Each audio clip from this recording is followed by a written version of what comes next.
I'll hand back everyone's assignments in a moment, or their drafts in a moment. But before I do that, I want to go through general feedback, and I will record this and put it up. But I think it's well worth us going through because there's a lot of things I sort of stopped writing down because it was just on everyone's draft. So yeah. So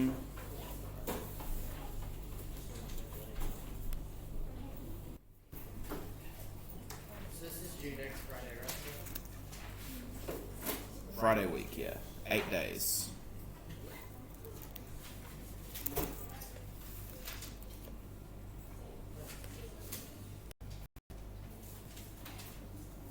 Assignment, apparently.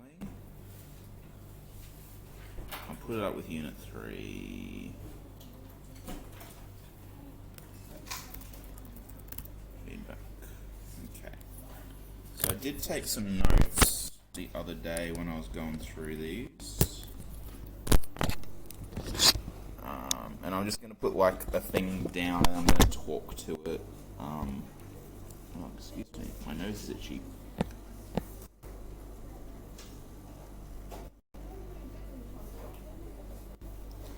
Okay. Where do we go?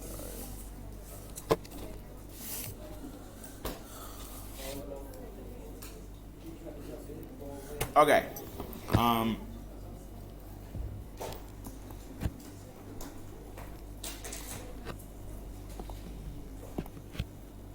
So guys, the first feedback is around the context of the task.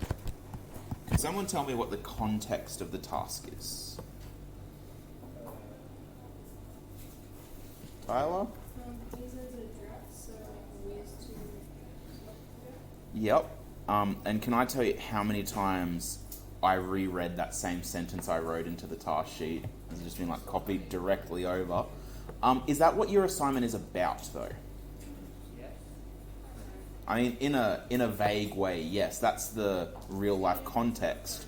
But what are you doing in your assignment? Yeah, calculating area. So realistically, what your assignment is about is calculating area and different ways you can do that. So the context of your task is being able to calculate area between two lines.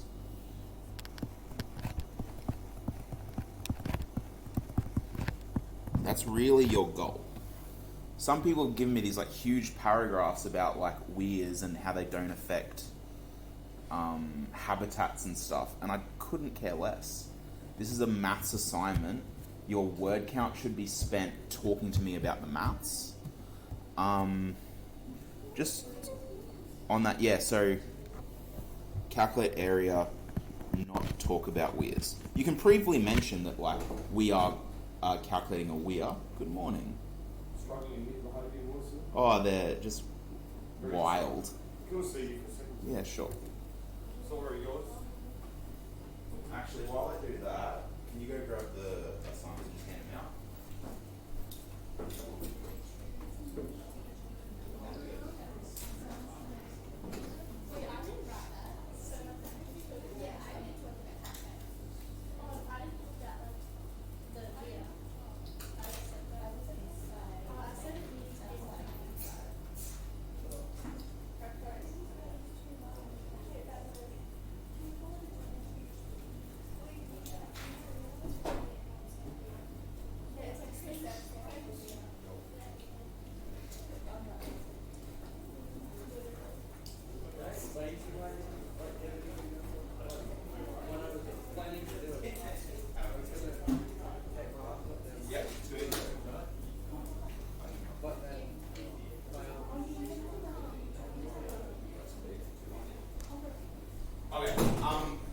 So your first, like you should really be talking about what you're going to be doing. And what you're doing is investigating the area, but you're not really investigating the where, you're just investigating how to find that area. On that note, I just want to talk about how weirs work. I don't even know what a weir is. So why would you use a weir? Like, why would you be like, damn, no weir? So, Yeah, a weir is a dam where it doesn't block the water. So what happens with a weir is there's a wall a certain amount high. So the river hits the wall and then it fills up to the wall level and then it goes over. So that's what I mean by it. And I think it said something in there, a weir doesn't obstruct the flow of the river. Because basically it just creates, it's basically creating like a fake like bulge in the river that just contains a lot of still water while it still moves over the top. So it's combining a river with a dam. So that's the point of a weir. So some people said stuff like, oh, but you know, my model won't be valid if the weir overflows. And yeah, obviously a weir can't a weir constantly overflows. That's the point of it. It's not going, unless it's like a massive flood, it's just going to keep tumbling over the wall.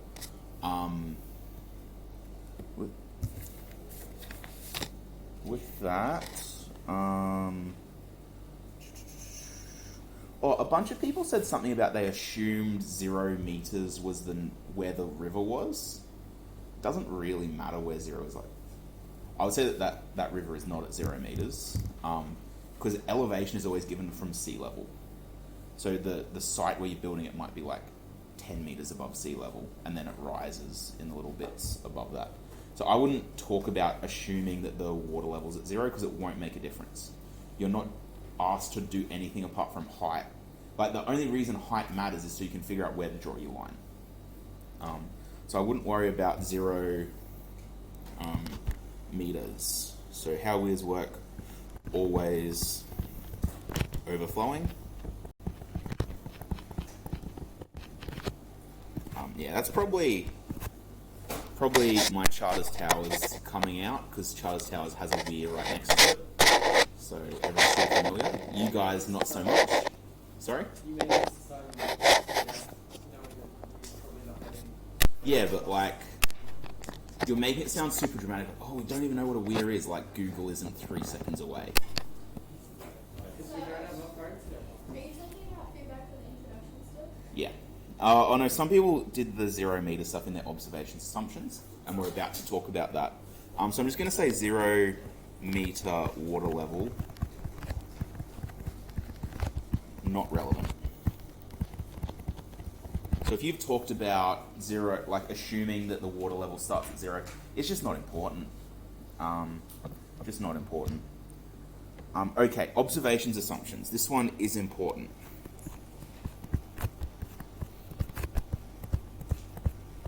I feel really bad because in a bunch of people's assessments I wrote OBS/ASS, and I realized like at the end of it I'm just writing arse on everyone's assessment.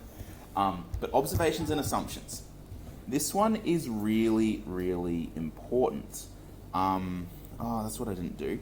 Does everyone have their task sheet there? If you have your task sheet, can you just flick it open and go to the ISMG at the back? Okay, so there should be 2 pages. On the first page, the first box, if I'm going to have to I don't remember the wording, but if we have a look at the 1 to 2 box, if you have statement of some assumptions and statement of some observations, you're at sort of like probably at about a 2-ish level. To get up to the next box, you have to have documented appropriate assumptions and documented relevant observations. So where a lot of you have fallen down in your observations and assumptions, they haven't been appropriate or necessarily relevant. So they need to be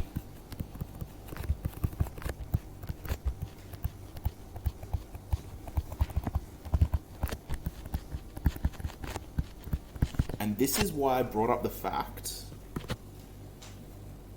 that you are calculating area is your task. I'm not talking about weirs.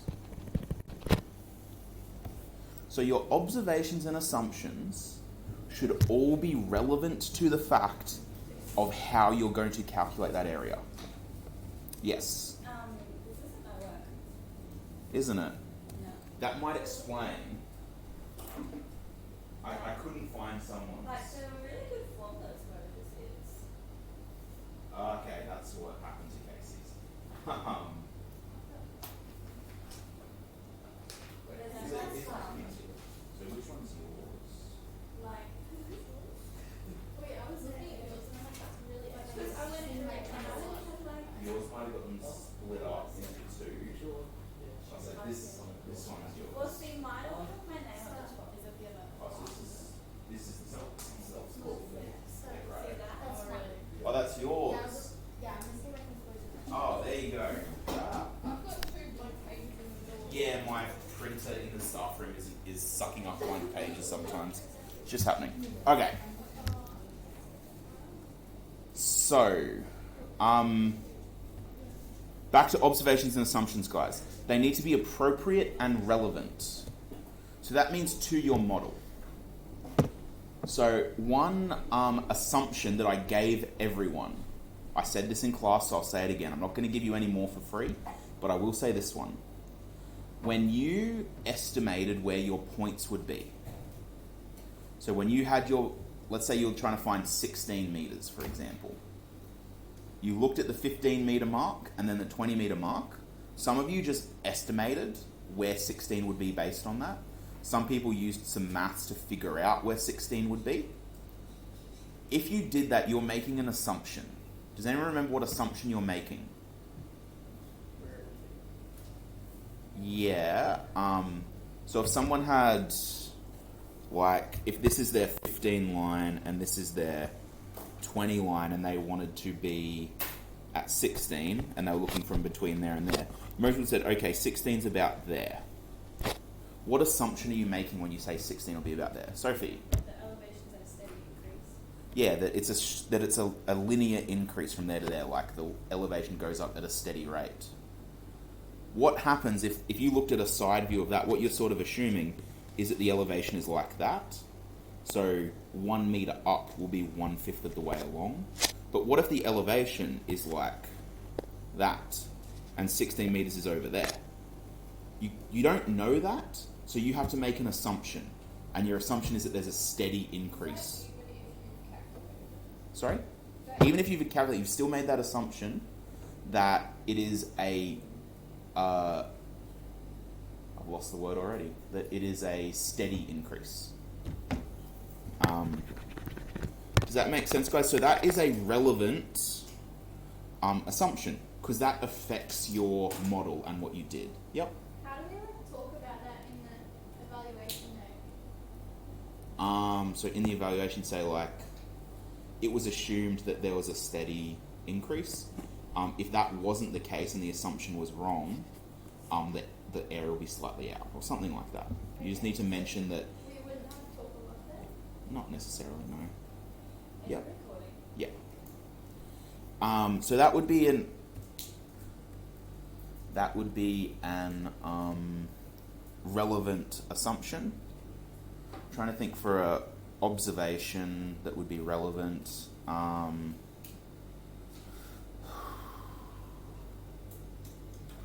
Would anyone like to volunteer what they think might be a relevant observation? I don't understand if it's an observation what you're just looking at or what. So something that will affect your answer. Okay, yep. The trapezium rule could be used to estimate it. Yep. Maybe go a little bit further than just that trapezium rule can be used. If you use trapezium rule, what can you say about the answer you'll probably get? Oh, that's nice.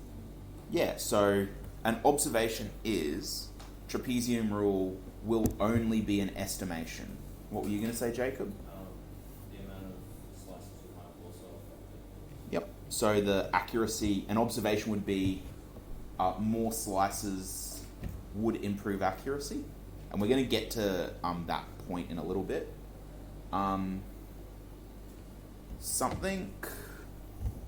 Something that a lot of people said that I'm just going to make a note about. They talked about the trapezium rule versus integration.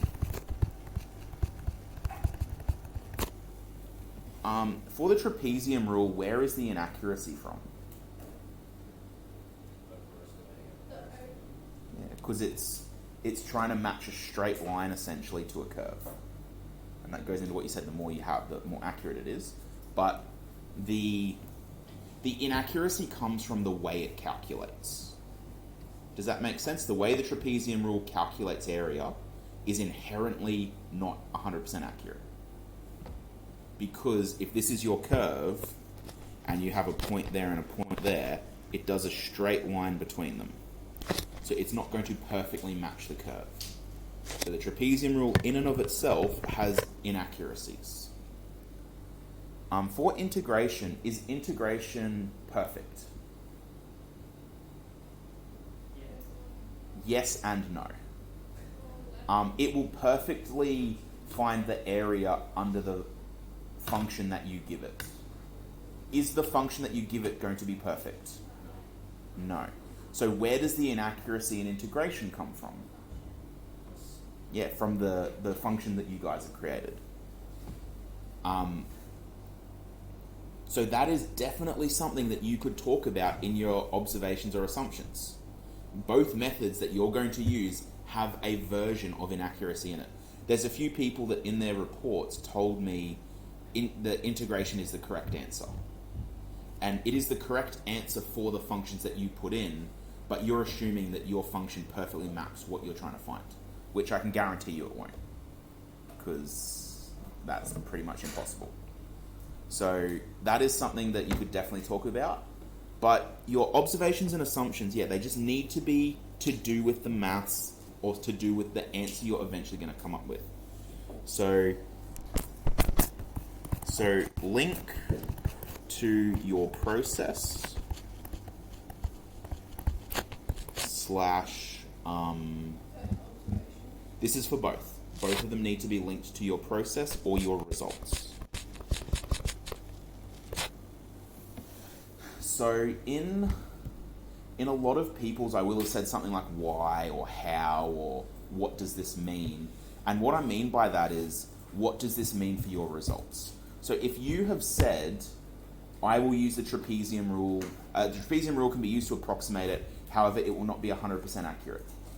Okay, I would say that is a statement of an assumption. It's not a documentation of a relevant assumption or appropriate observation or whatever. What you could say though is the trapezium rule will be inherently accurate, so as a result an appropriate amount of slices will be chosen to minimize or to better model the function or something like that. Does that make sense, guys? Okay. Yep. With observations and assumptions, a bunch of people told me stuff that was just given to you in the task. So like, I'm trying to think of an example. So like, if I gave you site B at 18 meters, a bunch of people have said like, it can be assumed that I will be using site B at 18 meters. And that's just like pointless words. I wouldn't say that those are appropriate or relevant. A few people have just told me stuff that is to do directly with the task or information you've been given, or stuff like even, I think some people said, it can be assumed that integration will find the area of this. And like, yeah, that can be assumed, you're right, but that's not really helping you get marks. So you want to be making sure that all of your observations and assumptions are hitting that appropriate or relevant descriptor. Because our goal for all of you is to get up into those top boxes. In your next box, the calculations, most of that was done really, really well. I will repeat the feedback that I gave the other day. So in the calculate criteria, so calculate criteria, yeah. Now, am I right? Calculate goes to like out of 6? 7. Most of them have done pretty well in calculate. But one thing I would recommend is compare your answers.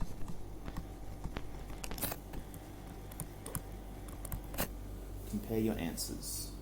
So are we comparing in our report? Yeah. Either one would work. There's not. I just want to make it clear, guys. There's not like I don't look at your report and like look at the observations and assumptions, and if you've missed something there, I don't mark the observations and assumptions there. I read the whole report, and you might not have explicitly listed something in observations and assumptions, but then you've mentioned something in your conclusion which is an observation or assumption, and I can actually use that as evidence back for that other one, if that makes sense. So you don't have, like, it makes it easy for me if I can look at your observations and assumptions and be like, tick, tick, tick, yeah, they're all relevant, they're all appropriate. I can highlight that criteria straight away. But even if you don't do that, I still have to go through and look for evidence wherever I can. It's actually what makes marking these really, really frustrating, because it takes me quite a while just because I have to read through a bunch of times. Yep. When you say compare, you mean between your observation. Yeah. And I mentioned in class that you might want to look at the relative distance between them. So saying that, they're 500 square, or they're 0.05 kilometers apart, that doesn't really give a lot of information. So you want to be making a relative measure. So normally that means like a percentage difference. So if you find the difference as a percentage, that can often help. Or how do you find anything as a percentage? If you had 1 out of 8 people, what's that as a percentage? It's 1 over 8 times 100. So just the number you have over the total times 100. So how do you get a total if you're comparing two different? So you just choose one and find the difference. Is that so? You could say that. So for example, let's say I had $18 and Oscar had $23. I could find the difference between us 5, and I might compare it to my value, which was, what did I say, 18? So I might do 5 over 18 times 100, and then that, whatever percentage that is, 32%. I'll say that Oscar has 32% more money than I do. Or I could do it the other way. I could compare it from Oscar's, so 5 divided by 23, which might be like 21%, and you would then say, well, I have 21% less than Oscar. So it just, however you choose to define it, should be fine. So how do you think that we're looking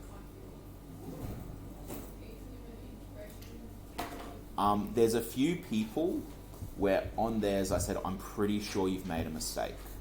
I think 1 or 2 people I was able to find the mistake, but I can tell you if your functions are more than like a square kilometer out, you've made a mistake in your maths, and you really need to go back and fix that up. So there was 2 or 3 people where I looked at it and I'm like, yeah, that's definitely wrong. No one should be having an area. Actually, I think 1 person legitimately has an area over 5 kilometers.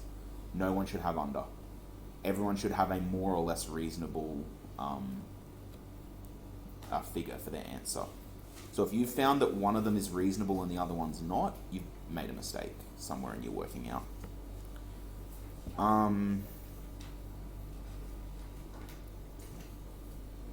So this is for everything. A lot of you took me on a journey of what you did, which is alright, but it's not, once again, going to get into those higher brackets. So what I want you to do is explain why, not what. What I mean by this is the example I wrote down here, a bunch of people told me something like, I rotated the axis, or I rotated the image by 0.47 radians. Okay, why did you do that? Where would you talk about that? Just whenever you're explaining what you did, don't just write down, I did this, then I did this, then I did this. I want you to tell me why you're doing it. I'm going to steal your thing again. If you have a look on the second page,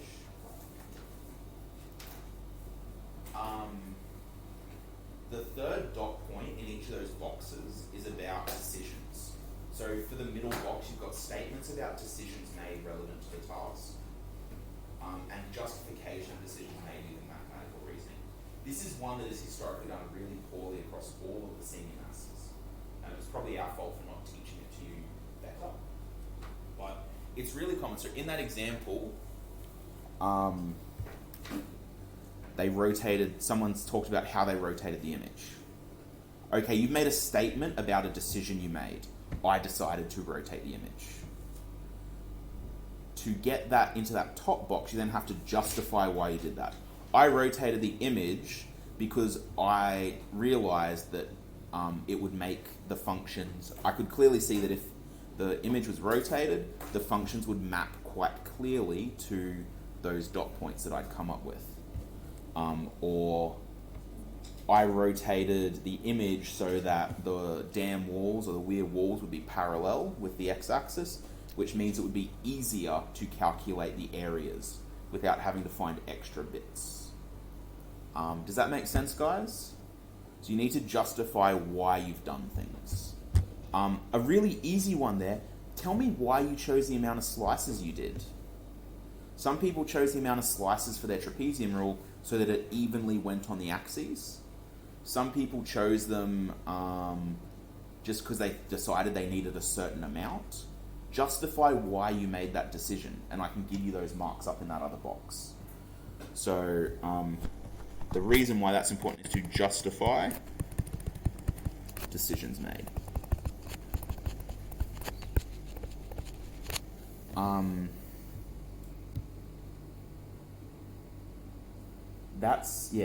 That is definitely one that is just done poorly across the board. What you'll notice as well, guys, is in that box, is that one worth 6? I feel like that one's worth 6. 5. No, 5 and 7. The majority of your marks come from those two places, the 5 and the 7. So that's 12 out of 20 marks just from those ones. So those are the two boxes where you really want to make sure you're hitting those points. You really need to justify those decisions. And we're going to get into now the other thing. And this is what I wrote on almost everyone's drafts. You need to link your results and your evaluation to your observations and assumptions. So can someone read out that very top dot point in that box on the second page? Oscar, what does it say? Explain, evaluation of the reasonableness of the solution by considering the results, assumptions, and motivation. If you do not talk about your observations and assumptions in your evaluation, I cannot give you that top mark. So evaluate needs to have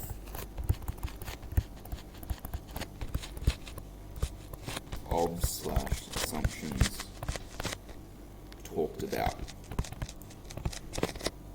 And this is why I've spent so much time talking about your observations and assumptions. Needs to be relevant to the maths that you're doing. Because if they're not relevant to the maths, if you've only talked about how weirs work, you're not going to be able to relate it back to your evaluation of your results. So I'll give you an example of something you could talk about there. If you talked about the number, so you made the assumption that 8 slices would be sufficient accuracy, but then you compared your results together and you found that there was like a 20% difference or something silly. You probably shouldn't be finding 20% difference, but whatever. Let's say you found 20% difference. You could then say, well, this might have been a weakness of the model that the assumption was made that 8 slices would be enough, whereas I've seen that the two results were very, very different. Guys, by the way, what's the benefit of doing this calculation 2 different ways? Why is doing it 2 different ways a good idea? Sorry? Yeah, you can compare your answers. Because should your answers be very different? No. So, in a way, you're kind of using your trapezium rule to check that you've done your other one correctly. Because like if your trapezium rule is relatively close to your other one, your integration, they should be very, very similar. Definitely within a square kilometre or half a square kilometre of each other, depending on your slices. So if you talked about that number of slices in your observations, you can then bring it back to your evaluation and talk about that in like your strengths and weaknesses of your solution. While I'm at it, strengths and weaknesses. I don't want you to say a strength of this task was that the weir was found to be within 1 to 5 kilometers, because that's not really what this is about. The strength of your model more comes from the fact that your things were close together. So the strength of your model and the weakness of your model should be to do with accuracy. I made the task so everyone should more or less be within 1 to 5. Like I said, I think one person was out. They were like 5.08 kilometers squared or something. But your strengths slash weaknesses, so strengths slash weaknesses should relate to your model's accuracy.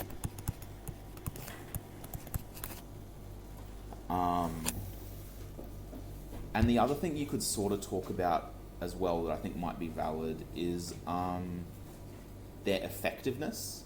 What I mean by effectiveness is like, you've got to imagine that this is your job to like calculate these areas, like to aerial survey and figure out areas.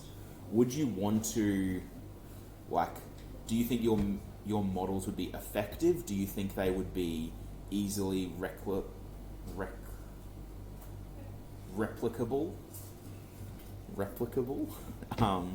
So test your model's accuracy and then effectiveness.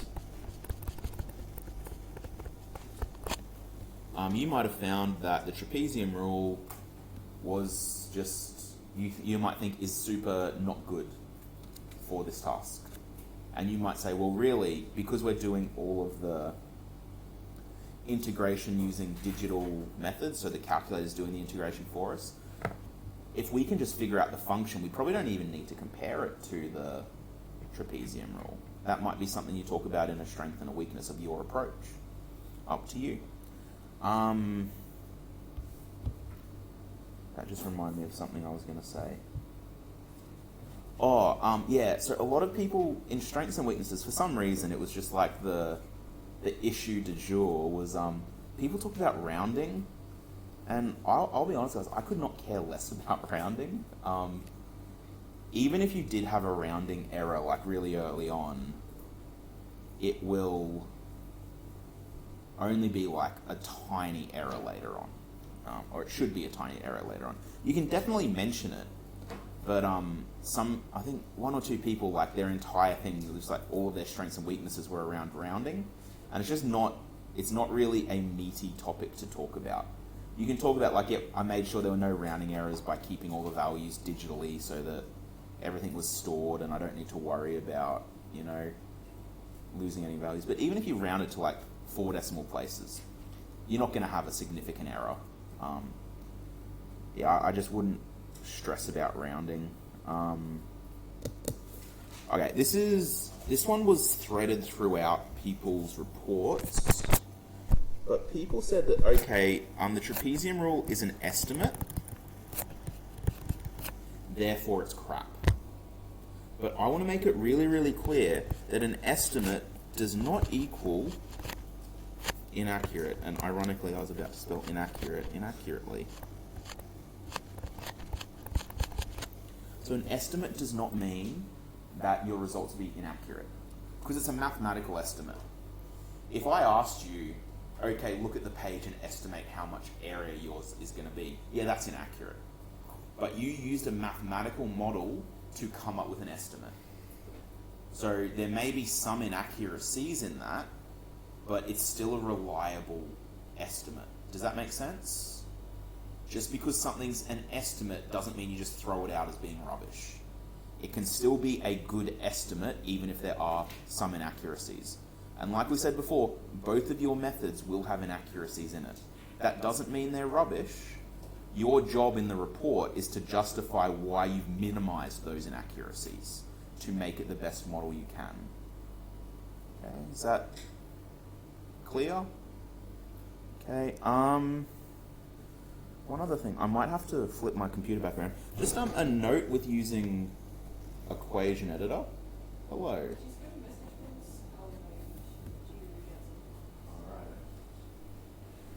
Let's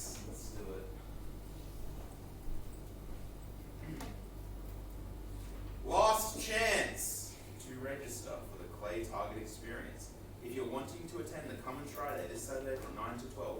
You must see Mrs. Alloway in COA before the end of second break. The workshop may be cancelled if we do not have sufficient numbers. Stay tuned. Thank you very much. So make sure if you want to do that, I did go they do it. interrupt our math class for that when they tell us every morning? Yes. It will be a good day, so by all means go do it. I'm thinking about it. I've put my name down. Yeah, so it'll just be like clay target shooting. So they launch it, and you have the shotgun, and you just go. And then you don't think they'll. It will be. Yeah, you'll be using a shotgun. That's how they do clay target shooting. It's quite fun. It'll be no fun. I did it a few years ago. It is quite a fun thing to do. The main thing I probably won't go just because I don't really want to spend my Saturday with a bunch of students.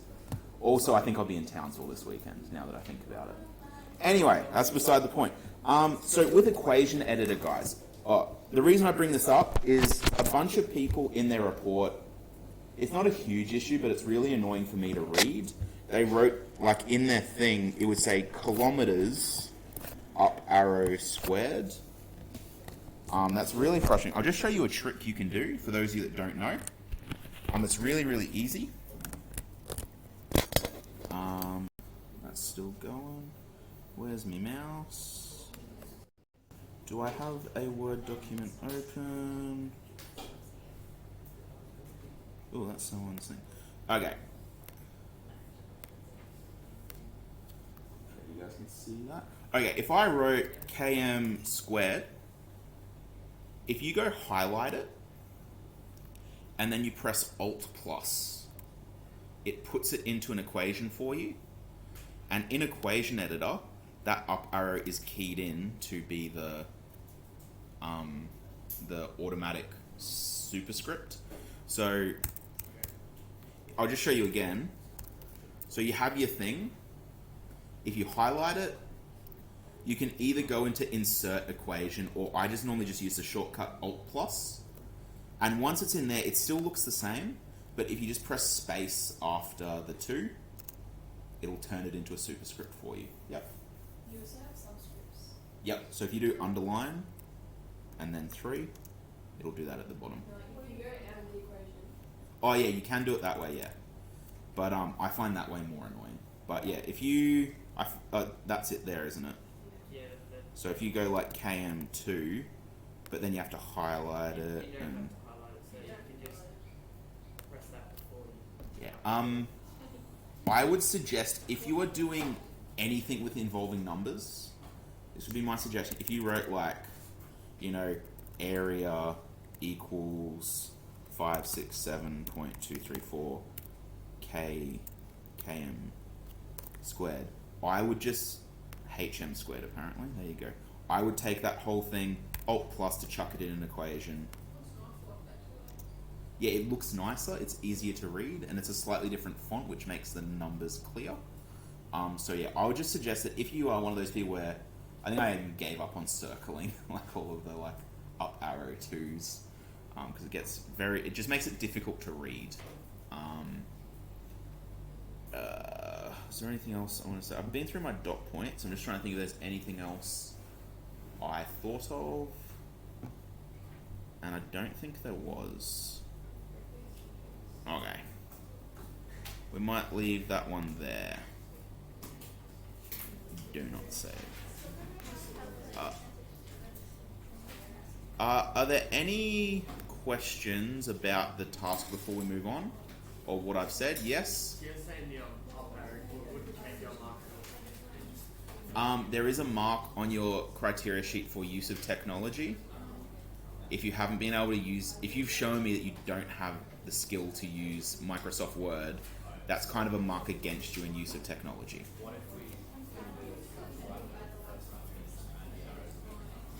Oh, one other thing, guys. One other thing. I don't need you to explain to me, and this is one that I didn't really write in many people's actual reports. I don't need you to explain to me how you did the trapezium rule. Assume the person reading your report knows what the trapezium rule is and how it is found. So, by all means, tell me that you found the endpoints and the midpoints, because that is something you mathematically did but then you don't need to go and explain to me what the trapezium rule is and how it works, and like have a whole page dedicated to that. If you have those calculations, chuck them in your appendix. So, do you want all that calculations In your appendix, yeah. How much might have to word them For your evaluation. Yeah, like remember for this task, because it's tech free, or tech active, sorry. I'm not marking you on your ability to integrate. I'm not marking you on your ability to do the trapezium rule. Yeah, I'm marking you on your ability to explain how what you're doing works and why it works. So when's this final due? Friday week, 8 days. There's also no like minimum words you need to reach, it's just a maximum. Yeah, that's true.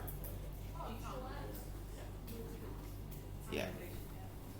So, technically, guys, just by the by, no one that I read was over like 10 pages, which is the page limit. Technically I'm supposed to keep reading. I'm supposed to stop reading after 2,000 words or whatever. Obviously, I can't. I'm not going to sit there and count 2,000 words. But if I look at it and I'm just like, oh, this is way over, I'll like, So if they give you like print it to you, yeah, obviously. That's the other thing with your final, guys. With your final, please print it out for me. I know there was a couple of people where they've printed out an image on theirs, and because I printed it out on my computer or on my printer, I just can't make out what's being done. It's just I can't see. So there's a few people where I said I can't read this on theirs. What do you mean, Like if you've taken a photo of like your book with working out, for example, and then put it in as a photo like that size on an A4 paper, I can't read it. to be fair, so I only did that because I didn't have the time to put it in. Yeah, I don't care if you. I'm 100% fine with you taking a photo of you working out, but make it so I can read it, and chuck it in the appendix as well. I don't need that in your main body. Okay, any final questions, guys? The time is 10:53. I don't know. I didn't mark it against the criteria. Look. Put it this way. I'll put it this way, guys. If you look at your ISMG, that first dot point, the first box rather, I would say most people are at least halfway. So what's that one out of? Like 3 or 4? 4? I wouldn't say anyone is like actually there might be one person that's like a 1. I'm not sure. I didn't mark it against that. So if you've given me some observations and assumptions, even if they're a bit trash, you've still made a statement of observations and assumptions. In terms of translating the task, most people would at least be at the second or the top one. So most people would be on a 2 or a 3 for that, I would say. For the next thing in the ISMG, that one's to do with your solve. Most people have done the actual maths fairly well. Obviously, for the people that have a mistake where they've found that their surface area is like 80 kilometers squared, they made a big mistake in their maths. But I would say overall, in terms of translating the task and solving it using complex things, I'd say most people would be at that one's out of 7. I would say, I would doubt anyone would be under a 4 for that on balance. I'm not thinking of anyone in particular, I'm just trying to think in general. What do you think about the worst person? So we all know that we're there or better. I don't know. I wasn't thinking about where I would mark them when I was doing it. What like number do you have to get past? Okay. That's probably actually a really good question, guys. So, Mikhail, Tyler, listen up. Casey, Nolina. You will obviously get a grade for this, but it's kind of made up. In terms of like you get what's important is the number you get, because this is out of 20 marks, and each of those marks represents 1% of your final grade.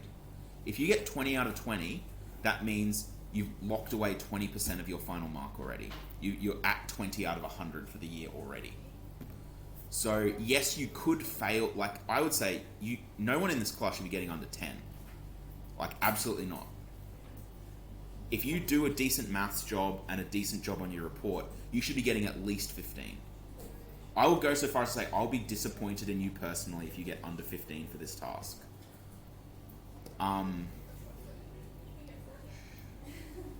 Okay, this task is worth 20, so this is the biggest task this year for you for marks in outside of external. After this you have 2 exams. Each of those exams is worth 15%. So by the end of your second exam, you have the potential to be on 50 out of 100% for this subject. The remaining 50% comes in your external. If we get everything 100%, which I know I will not, Yeah. but would that set someone up to get a C overall? So if you got 50 out of 50 for the in-class assessment, you have passed maths before doing the external. Oh, that's a lot of pressure. But the flip side to that is if you are just passing, Yeah. so if you're getting 10 out of 10, 7 or 8 on the exams, you are setting yourself up to where if you do have a bad day on the external or you forget something, you're putting yourself in a situation where you might fail overall. Also another question, on the external, is it like when you get something wrong they take marks off? No, Okay.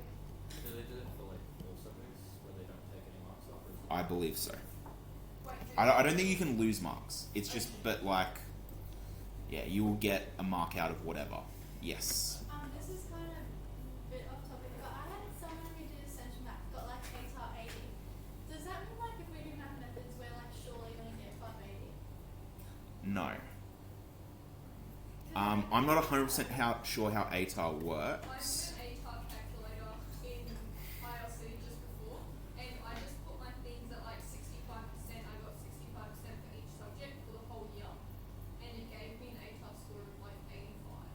Well, there you go. And actually, I put math methods at 50. So I put calculator Fair enough. and it gave me an ATAR of 85. Yeah. I don't know. I used to know quite a lot about the old OP system. I know a lot less about ATAR.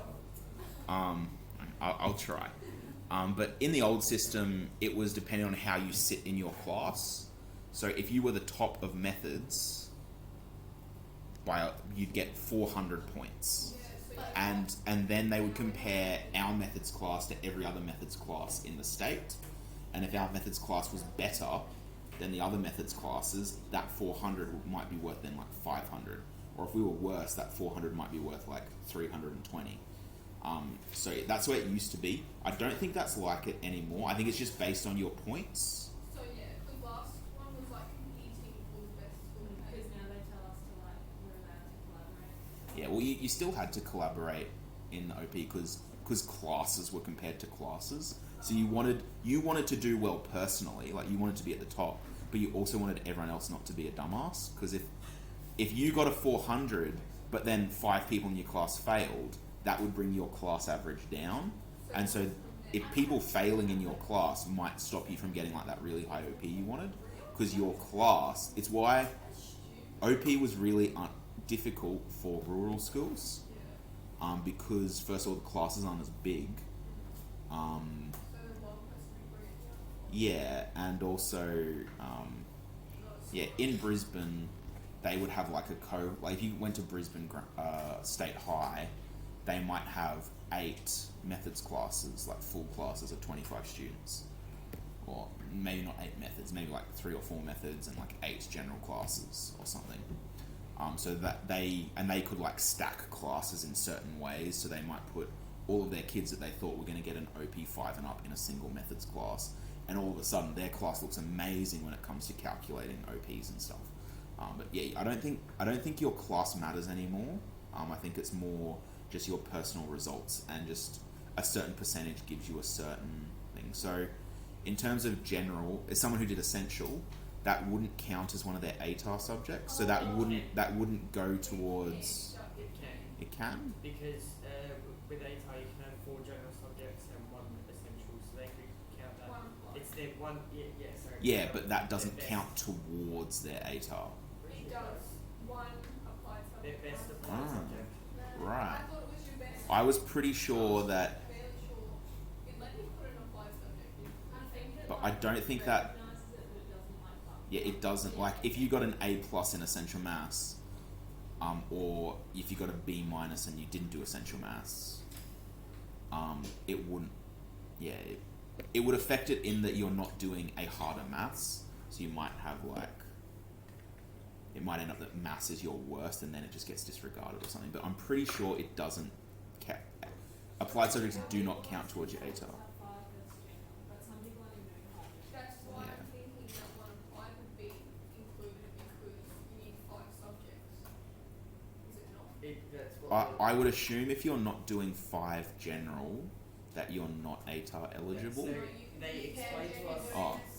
They explain to us Right. all throughout the year that. Oh, but that might be a cert gives you like an equivalent rating. Yeah, but you So like if you do a cert 3, that's the equivalent of like a certain amount of marks or something. Because I'm doing one applied and one cert 3 fitness and then 4 general. Ah, okay. So you can get an ATAR with only 4 general and no certs. 'Cause I was going for an ATAR with 4, but then I got a specialist. Right.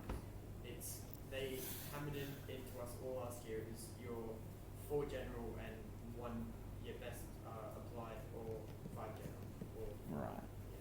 Well, there you go. I should Yeah. just go say Just I have had a student drop from methods all the way down to essential before. It was quite funny. I feel it. I feel the vibes. But anyway, So a lot of us last year got from specialist to essential because they thought the specialist was for special kids.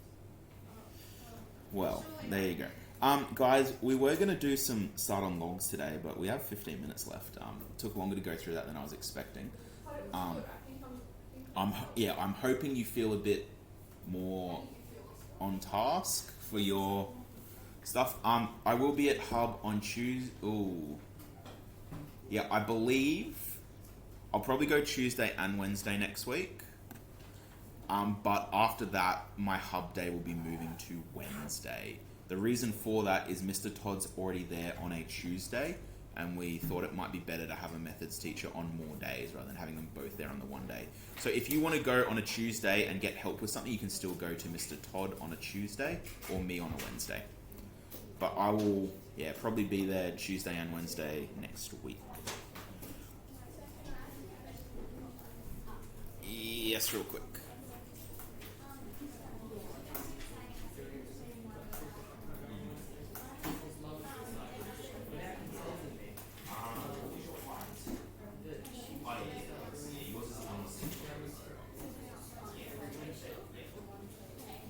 But all you'll say is I can see that.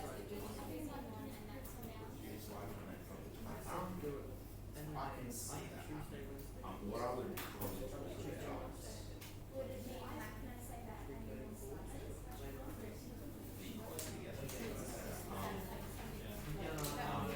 I'd probably just say like make it like Every single Wednesday.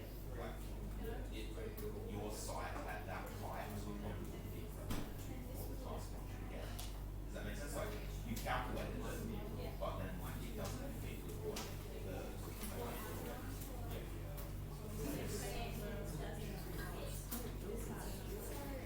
because it's too much to me.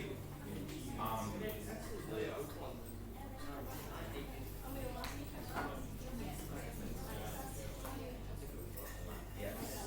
I don't know. Like, it's one of those things you don't need it. If you want something in your justification, once it's all about what's in your evaluation, you can.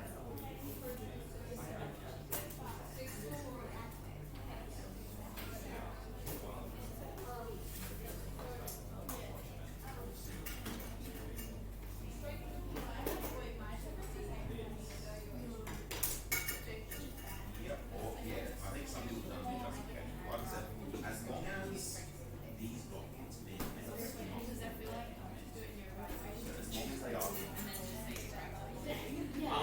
guys, I'll just we'll not be doing nothing. Just sorry to burst your bubbles.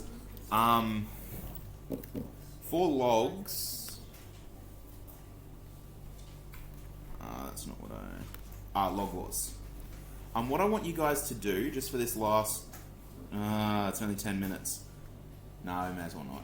I'll just make myself available to answer any questions you have about the feedback on your draft.